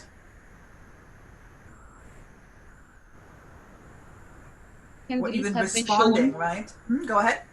We can delete have been shown. We can say that the behavioral manifestation of stress varies greatly. That would be a good first step to shorten the sentence. You're absolutely right. Have been shown to vary. You can just say vary greatly. That's a good first step to kind of take this out. So that's one possible edit. It still preserves the abstraction here, right? So, because who is really doing something here? We can say rodent, pigs, birds, fish. Those are the folks. What do they do? Behave differently in response to stress. Yeah. Yes, or have different responses to stress. All of these are good suggestion. The main point is that you make these guys here, they are the actors, right? They should be doing the action. Let me see what I came up with, or what Anne Green had in her book. Individual rodents, pigs behave very differently in response to stress. So she focused on behave. But you could also say respond very differently to stress. But if the focus is on behavior, then, behave is probably the better verb to use than respond. Again, it all depends on, these are nuances of meaning that you will then have to determine. But the start is, I like this first edition, like have been shown. It's, have been shown to, I use the expression all the time. And it's one that I always have to look out for. Because sometimes I'm saying it's indirect. Sometimes I don't take all of these out in my writing, but when I at least kind of go through it once and try to take many of these indirect expressions out, as many as I can, it improves the readability of my writing tremendously. Good work. So, clear all drawings. We're going to move on. Let me see how we're doing in time. We're actually not doing pretty good in time. So now we're going to talk about sentence structure. Then I really like to put this in perspective around enhancing the experience, your reader's experience. And your readers are going to be your colleagues, ultimately your reviewers, either of your manuscript or your grant, or your proposals. And then, of course, the general readership once you start publishing. So it's really about the other people who are going to interact with your text. And sentence lengths, it's really about sentence length. Because I don't know about you, but if, and my native language is German, where we have very long sentences and we put subject, verb, who knows where it is. We know order. In English, at least, you have subject, verb, object, right? It's always somebody doing something to something, or something is being done to somebody. Then it rarely changes, just in a question format. A long time ago, when I learned English in high school, It was always like, it's always subject, verb, object, SVO, SVO. I'm like, okay, I got it. And in German, it's not the case. And so when I was working on my dissertation advisor, time she was the dean, she's not the dean of one of our colleges, but she was the head of the Women's Studies department at the time. She's a trained sociologist. And so she's read a lot of German philosophers like Hegel and Kant and, Heidegger and who knows what in her graduate career. And so I submitted my first chapter to her as writing my work. And, a couple of weeks later we met and talked about it. And I come into her office and she says, Isabel, sit down. And she says, when I read your work, she said to me, it reminded me of reading Hegel and Kant and Heidegger back in graduate school. And I thought, wow, it's because I must be so brilliant in what I'm writing. And then she said, your sentences are so long. I was like crushed. So it was really, and then I looked back at it and every sentence in that manuscript was at least, it was so long and I didn't realize it. I was absolutely, she had to open my eyes to that my sentences are like 30, 40 words and more long. It's crazy. And as a reader, this, it's hard to read as something where every sentence is very, very long and complicated, like Kant or Hegel or Heidegger, if you ever had the pleasure to read those. Sometimes they're easier in translation, but in German, they're absolutely horrifying to read. Great, interesting stuff, very influential, just, not well written at least not as effectively written maybe as they should have been. So let's look at a couple of examples here, but I want to share this quote Benjamin Franklin with you, where he said once, I have already made this paper too long, for which I must crave pardon, not having now time to make it shorter. Which basically I put in here to emphasize that short, effective, concise writing takes time. It's much easier to write something that's longer and more complex than really focusing on what's the message, how can I cut this down? So that's the spirit of Benjamin Franklin's quote, very famous American thinker. So I want to talk a little bit about ideal sentence length. The Oxford Guide to Plain English proposes an average sentence length to 15 to 20 words as being ideal. But that's also plain English, right? So we're talking about academic, scientific writing. We have a little bit more leeway. Common range in scholarly writing is, I would say, 20 to 25 words, which really isn't that long, but it's, long enough. So here I want to show you, and it's actually some more writing from Henry. He's been very generous offering some of his work with me. So this is from a grand introduction, which is really well written. And so again, the critique here is not that the sentences aren't well constructed, they're incorrect. They're just, I think, are better ways to organize it. So if you look at these examples, it's about 23.8 words on average per sentence. And the culprit here is the sentence in red. That's 48 words. Can I say that again? 48 words. Reasons exist for establishing biobanks and conducting genome research in the Arab region as their populations are generally diverse, and further understanding the molecular base of the disease, blah, blah, blah, is central. Wow, that's a whole lot of sentence, right? Especially in a grand introduction where you want to be as focused as possible. But it happens. So here's my suggestion for how to take this out. One of my favorite phrases that I think really helps with sentence clarity times is for example, and it's underused. Now don't start using it every other sentence, of course, but using for example to really indicate to your reader you're given an example is really useful, and it often helps you focus your writing. So here what I've, reasons for establishing, I just say, for example, the Arab region is an area particularly interesting for genome research because the region's populations are generally diverse. Period. In addition, rather than just adding an end, in addition, further understanding the molecular basis of disease in these geographically ethnically different populations is central to improving health by identifying and so on. So I chopped it in 2 sentences. That was the first thing, and I added this for example just because I felt it made it a little bit clearer. So here, 19.4 words on average per sentence. Before we had 23.8, but we can do better. So then I went back, let me clear the drawings. So the Arab region, for example, is an area particularly interesting for genome research for 2 main reasons, period. First, second. So I made 3 sentences out of it and I added these numerical organizers because there's 2 main reasons, or I could say for several reasons. First, additionally, if I don't want to just say 2. Although it's 2, I like to give the number 2. Anything up to 3, I think numerical organizers can really help, particularly in a short document. This came from the summary statement from the grant. So we end up here with, let's see how we're doing numbers wise. I have the numbers here, 16.6 words on average. Before so we went down from 23.8 to 19.4 to 16.6. That's almost like plain English kind of standards, right? It makes it very easy for your reader to understand. And what's nice about this part here, I want to show this to you. The reason why it comes down to 16.6 words is because of this sentence. It's a very short sentence. 1, 2, 3, 4, 5, 6, 7 words. That's it.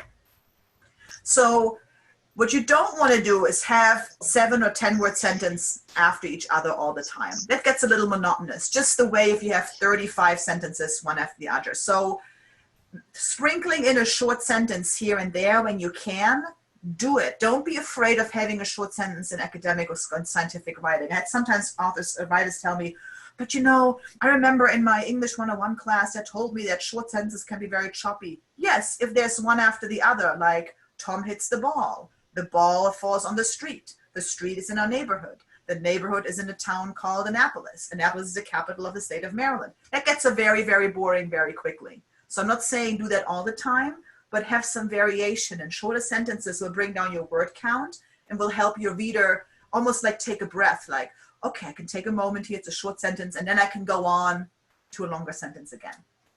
Does that make sense? I don't see anybody being like, wah! So that's good. Yeah. Any questions, thoughts, comments at this point? I think we have another example here. So remember this healthcare utilization and spending with the, blah, blah, blah, this whole long sentence. We had this first revisions heavily utilized. We focused on nominalization, like taking out the nominalizations. So we ended up with this first revisions here. So the original, and I want to point out that even if you're not actively working on sentence length, if you use some of these other principles, you tend to also work on sentence length. So the original here was 43 words. The revision is 54 words because it gets a little longer because we had to explain a little bit more, add some extra words. But overall, it's only 27 words per sentence. So it makes it already more readable, right? But just focusing on nominalization and splitting some things up. So some further revision, I would say, because 27 words, it's still lengthy. So what else can we do? This is what I did. So original 43, second revision 17.3. Here we go. Oh, this is the other. Sorry, it's another example. So even remember the individual serious illness heavily utilized healthcare and spent blah blah blah.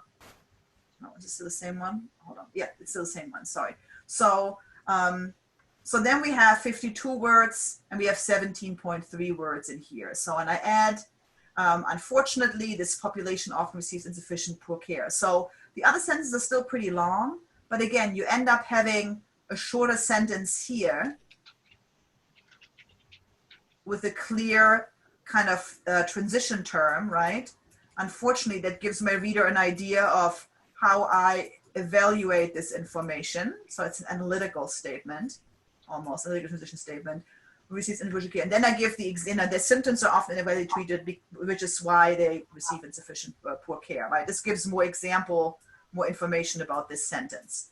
So again, just some examples of shortening sentences is a really good idea. And so rather than, which also, let me see, even though I made the sentence just a statement without the even though down here, individual serious illnesses, and I used the even though or the kind of, what's the term for it, like an oppositionary transition. I used unfortunately in the next sentence, which allowed me to split this sentence up in two, right? Because the last sentence is identical. So this one here, I was able to slice in two sentences, giving my reader a short sentence in the middle to kind of take a break.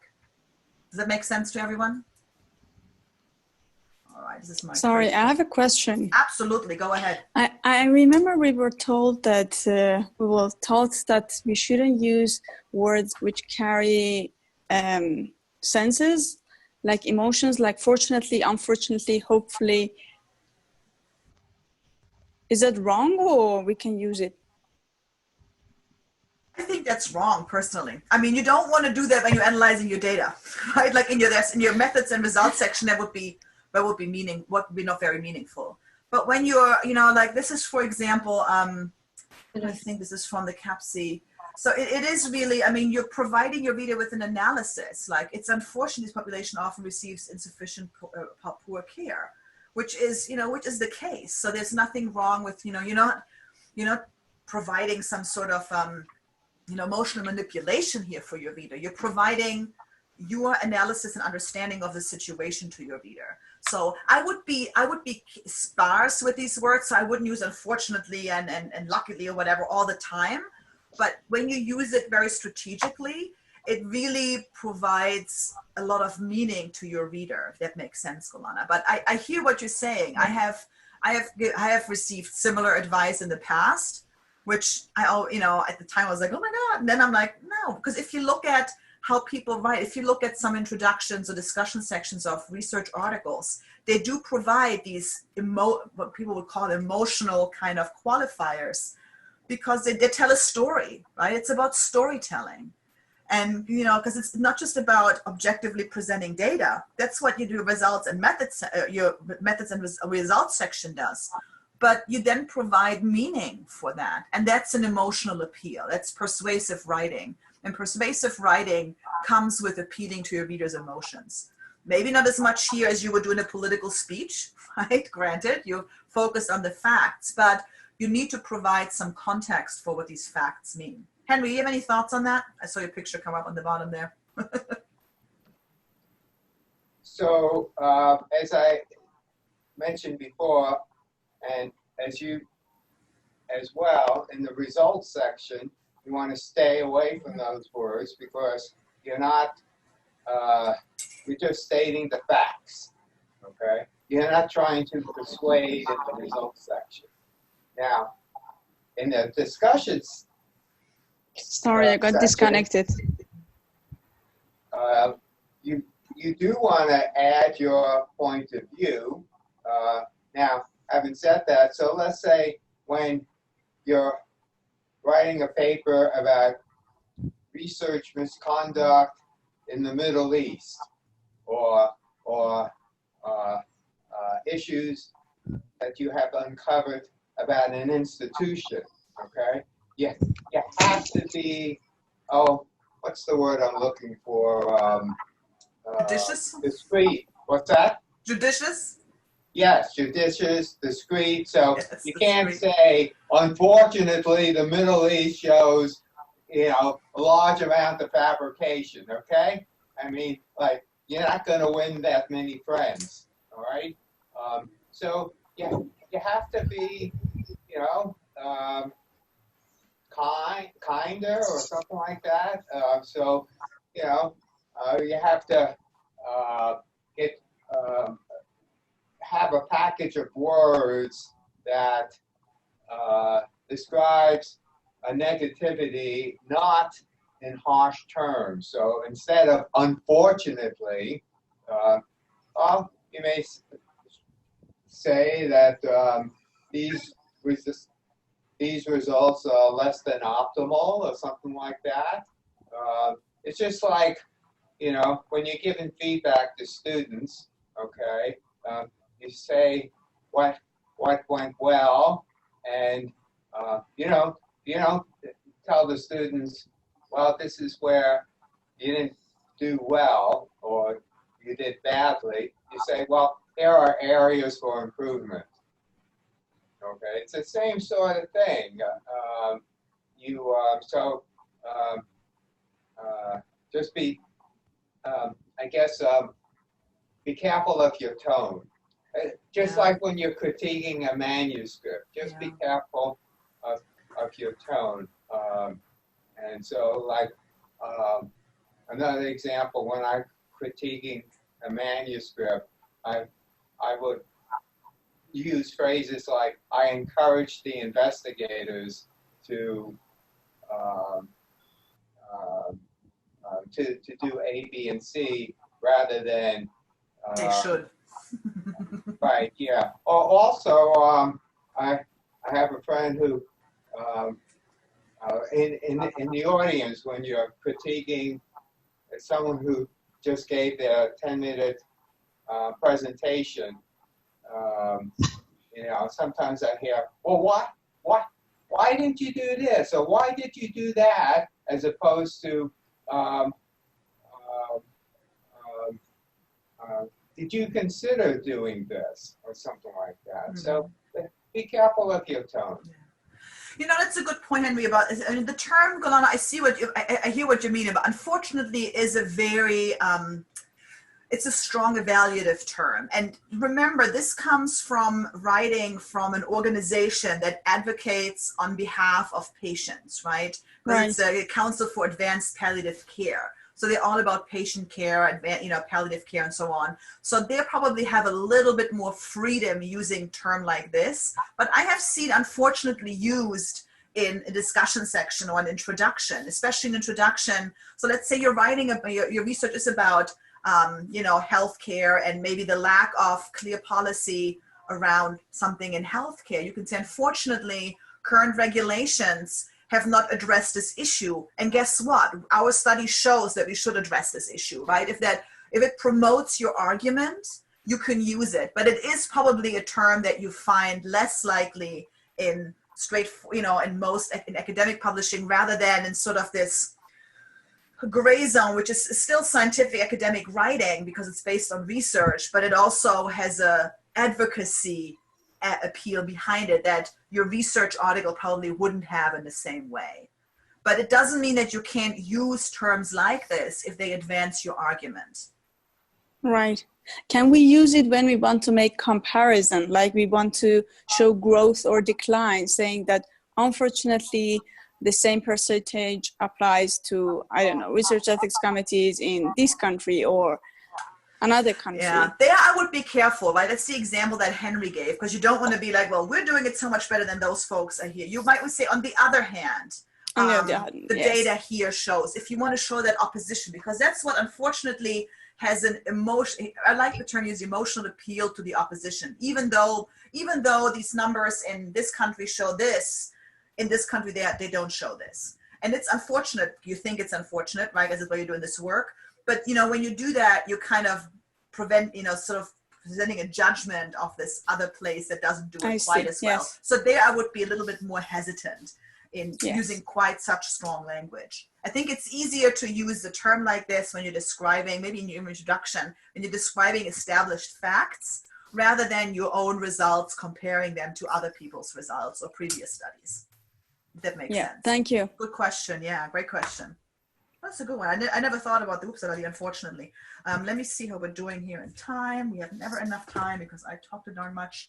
I'm trying to think here. I have let me go out of my PowerPoint and take a quick look. We have this paragraph structure. I think I'm not gonna cover this 4th principles on paragraph structure with you, but what I can do, because I don't have enough time, Henry, I can record maybe 10, 15 minutes on it and then share it with you and the others. And you can take a look at it later. But I do want to, do you think, would it be okay? Yeah, sure. Good, I will do that. So what I want to focus with you on now is not this example. You can take a look at this later. This is also comes from CAPSI, from the Advanced Palliative Care Place, a paragraph or 2 paragraphs that I've taken from some of their work and then done some revision. I might include that in my recording, so I'll go over it a little bit and talk about my rationale. But I want to focus with you. Let me change my display settings so you see this a little larger. I didn't put this on the handout, so you have to look at this with me on the screen. Didn't have a chance this morning, as these are just literally, you know, at the time of I don't have access to a copier at home, and I haven't been in my office forever, so I use my cell phone to take pictures. That's, you know, the unfortunate nature of telework. But this comes from Anne Green's book on writing science in plain English, and it has to do with sentence structure and also already getting into paragraph structure, so structuring not just one sentence, but sentences in combination. And it's a principle that a lot of linguists have talked about with very complicated fancy names, but it's really about where in your sentences to put old information versus new information. So I want to show you some examples. So here's an example from an article that addressing some of the species variety in, I think in this case it's Lake Victoria. So just FYI, the one underline is always the subject, and what is the double underline, the 2 lines, is always the verb of each sentence. She does that throughout her book. So just to give you the context for that. And so the general principle is that you want to put old information at the beginning of the sentence and whatever is new at the end. That is the best, that is the common standard in sort of standardized English that a lot of readers respond to. Doesn't mean that if you don't do that, you will not communicate clearly, but this is a much more effective way that many folks have argued will make your writing flow a little better. And I think it actually works really well. So let's look at this example here. Let me put my annotation on so I can. So here, the first sentence here kind of establishes the topic of this paragraph, right? So in the Great Lakes of Africa, large and diverse species flocks of cichlid fish have evolved rapidly, right? So establishing the new information is the flocks of cichlid fish. So I'm expecting as a reader, I'm going to learn more about these cichlid fish. So Lake Victoria, the largest of these lakes, had until recently at least 500 species of whatever haplochromine cichlids, right? So again, I'm getting new information. So at this sentence, the new information was the typical, these types of cichlid fish. And so then from now on, we'll find this old information, you know, so it's new in the sentence, it becomes old information in the next, and I'm using they.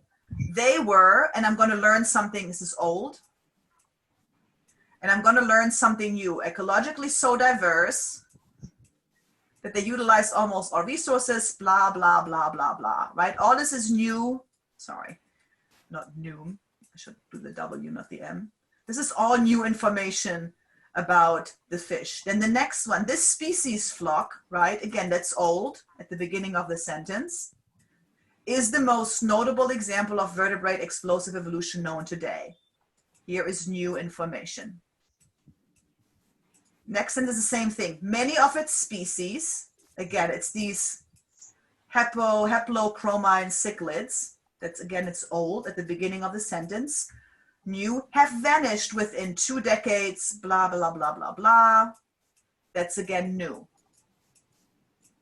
Same thing in the last sentence, some more, you know, stenotopic rock-dwelling cichlids, a particular subspecies, I assume, of these. Again, it's old information, of which there are more, are rarely eaten by Nile perch. Here is the new information. And the same thing happens again here, yet many such species, again old, have disappeared in the past 10 years, new. So what this does in terms of a paragraph and sentence-to-sentence connection, you don't need to use any transition expressions in addition, furthermore, whatever, because the fact that you put old information at the beginning and then new information about this old information always at the end of each sentence really kind of, what's the term I'm looking for? It kind of hammers into your reader. This is what these fish do. Here's some more information about them. And guess what? Here's some more new. Here's some more new information. So it really establishes a pattern in this paragraph that your reader can easily follow. Okay? So old at the beginning, which in this case has to do about this particular type of fish, these cichlids here. They're introduced in the first sentences, and from there on now, so here they're introduced. That's sort of the intro. I would call them like, it's like topic sentences, right? Or issue sentences. And then the rest of the paragraph is basically old meaning the fish and something more about them. Something more about this fish, something more about them. The fish, something more, you know, right? Old, new, old, new, old, new in each and every sentence. If you break this pattern, if you would start the sentence, let's say here, vertebrate explosive evolution known today. Today, we know that, you know, the most notable example of vertebrate evolution known today is this species flock. If you would switch this around, that would really create sort of like a little bump in the road, right? Because it doesn't follow that pattern of old versus new. And that's usually when we are like, this doesn't flow well. And it's because the old new pattern has been disrupted. It works really well for descriptive paragraphs. It also works well for argumentative paragraphs, as we'll see here in a second. But does this make sense to everyone? Old, new, old, new, old, new. Excellent. If you take a look, this is chapter 7 in Green's work. I really like this a lot. I'm actually including it in my class next. It starts in a couple of weeks. For some of my students, I really like her explanation. I've seen a lot of explanations of this from a lot of linguists over the years, and I always found them very complicated, but she really breaks it down in a beautiful way. I'm going to clear my drawings and go to the next slide. So I have a few more images from this. It's another example. Here I want to show you where it's like in the previous paragraph, we always had this type of fish as the old information. Here there's actually a switch, but it's introduced in the way by putting old and new together. So let me go in my annotation mode. So here we have a supernova deposit enormous amounts of energy to their surroundings, right? So supernova here is sort of my old information, or the topic of this, right? Then, you know, here comes old. They, meaning the supernova, play a key role in the heating of their host galaxies and the enrichment, blah, blah, blah, blah, blah. Here's the new information about supernovae. Same thing, yet the actual, so in here it's interesting. So this sentence, they play a key role in the heating of their host galaxies and the enrichment of the interstellar medium with heavy elements that form the building blocks of life. Yet the actual explosion mechanism, so here we have a slight switch. We're not using they again as a subject, but this actual explosion mechanism is the old information here, which was new in the previous sentence, right? Because the second part of that sentence refers to, you know, the mechanism that is not well understood, which is explained here. And so the actual explosion mechanism is old, is not well understood as the new information. The next sentence continues with one way to study the explosion, which is the mechanism, right? So we're sticking with the old here. The dynamics of the stellar debris that comprise supernova remnants such as Cassiopeia A. And we get new information here. And then the paragraph switches to focusing on Cassiopeia A. Cass A, which becomes in the next sentence the old information at the beginning. And then we get new information of Cassiopeia. And that happens for the rest of the paragraph. It is again Cassiopeia, meaning the old.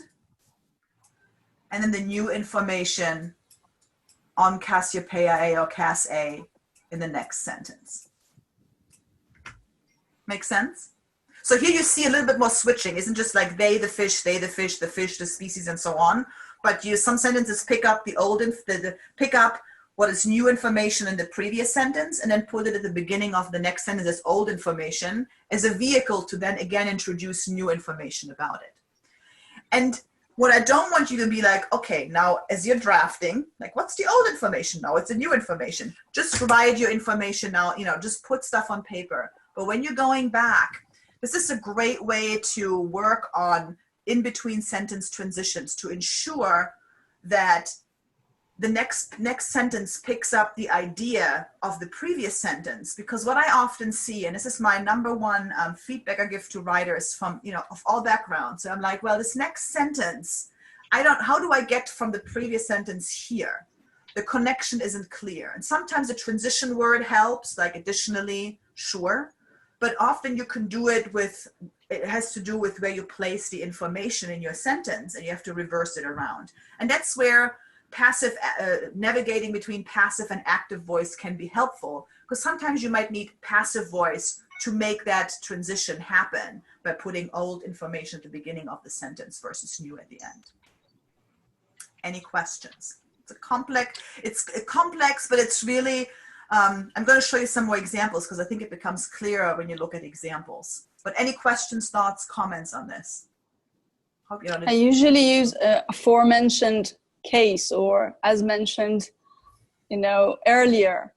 And you just know, to address. And that makes sense, Golana, especially if it's earlier, like in the paragraph or in another paragraph. That's perfectly fine. So that's different from what I'm talking about here now. But it's, I mean, that's on a higher level even, right? As I mentioned before. But sometimes if you do it, like for example, I see a lot of folks not using these or those. So they have one sentence that's like, you know, the cilia in the cell do this and this. And the next one they say the cilia again. I'm like, well, say these cilia, because you already talked about them in a sentence before. emphasize it further, that change can make a big difference in the flow between one sentence to the next. And then, of course, if you go further, it's like, as you know, as described in an earlier paragraph, Celia do this, and then you continue with whatever your new argument is. Yeah, so that's what you're describing is on a more global level, what I'm describing on a sentence level. You're absolutely right.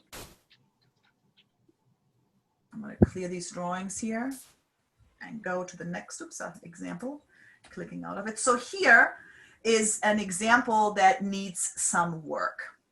And just because of the sake of time, I'm going to walk you through it because I'm a little over. So bear with me for a few more minutes.